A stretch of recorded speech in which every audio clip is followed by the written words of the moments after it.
This is the Lone Crater YouTube. We hope this video helps. In this video, I will explain how to make an omelet. First, let's gather our ingredients. You'll need 2 or 3 large, fresh eggs, a pat of butter, and any fillings you desire, like cheese or herbs. Crack the eggs into a small bowl and whisk them gently with a fork, just until the yolks and whites are combined.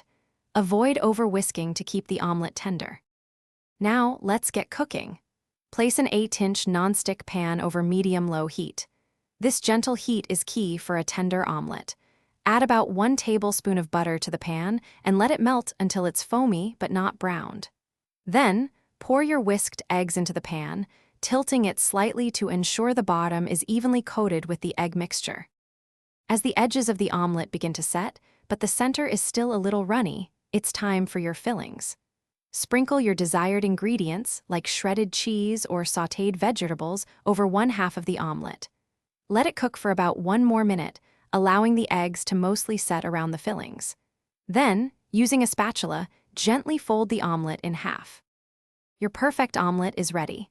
Carefully slide it from the pan onto a warm plate. You can garnish it with a sprinkle of fresh chives, parsley, or a little extra cheese for a beautiful presentation. Enjoy your delicious, fluffy omelet right away. And hey, if you're looking to make meal prep a breeze, check out the link in the description for some fantastic leak-proof containers and other great deals. They're super handy. Thanks for watching. Consider subscribing if we helped you.